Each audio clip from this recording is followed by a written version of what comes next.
नमस्ते दोस्तों, स्वागत है आपका। आज हम बात करेंगे एक ऐसे वाइटल साइन की जो हर बेडसाइड एग्जाम का पहला कदम है। नब्स यानी पल्स। ये सिर्फ हार्ट रेट गिनना नहीं है। एक अच्छी पल्स एग्जामिनेशन आपको रिदम, वॉल्यूम, कैरेक्टर सब कुछ बता सकती है, वो भी बिना किसी मशीन के। चलिए शुरू करते हैं। हर बार जब हार्ट का लेफ्ट वेंट्रिकल कॉन्ट्रैक्ट होता है तो ब्लड एक प्रेशर वेव की तरह एओर्टा में जाता है। यही वेव आपकी आर्टरीज में आगे ट्रैवल करती है और जहां आर्टरी स्किन के पास होती है वहां हमें पल्स महसूस होती है। याद रखिए, पल्स हार्ट रेट के बराबर तभी होती है जब हर बीट स्ट्रांग इनफ हो आर्टरी तक पहुंचने के लिए। कुछ अरिदमियास में, जैसे एट्रियल फिब्रिलेशन, कुछ बीट्स पेरिफेरल पल्स तक पहुंच ही नहीं पाती। इसी को कहते हैं पल्स डेफिसिट। पल्स एग्जामिनेशन हर पेशेंट पर करनी है, लेकिन खास तौर पर इन सिचुएशंस में। हार्ट रेट और रिदम का assessment, tachycardia, bradycardia, irregular rhythms, shock, sepsis या डिहाइड्रेशन में वॉल्यूम का अंदाजा, पेरिफेरल वैस्कुलर डिजीज, दोनों तरफ पल्सेस कंपेयर करना, एओर्टिक डिसेक्शन का शक हो, चारों लिम्स की पल्सेस देखना जरूरी।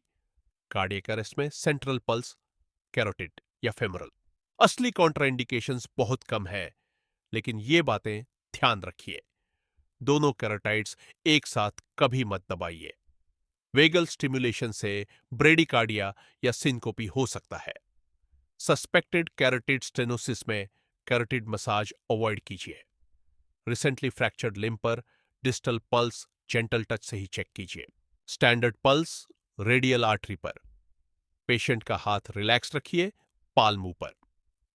अपनी इंडेक्स, मिडल और रिंग फिंगर के पैड्स को पेशेंट की रेडियल आर्टरी पर रखिए, रिस्ट के लैटरल साइड पर, थंब की तरफ।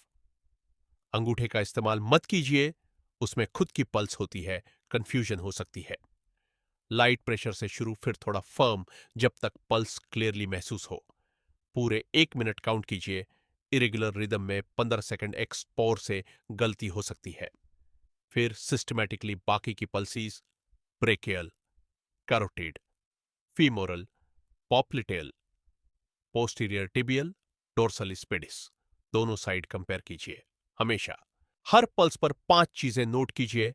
रेट नॉर्मल अडल्ट 60 से 100 पर minute. Rhythm regular, regularly irregular या इरेगुलरली इरेगुलर।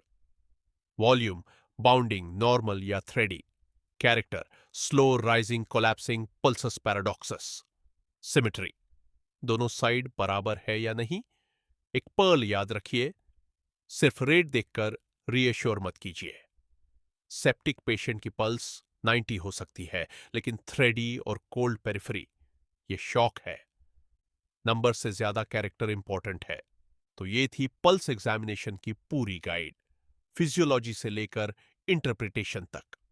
अगर ये वीडियो यूजफुल लगी हो तो लाइक और सब्सक्राइब जरूर कीजिए और कमेंट्स में बताइए कौन सा नेक्स्ट वाइटल साइन कवर करूं। मिलते हैं अगले वीडियो में। धन्यवाद।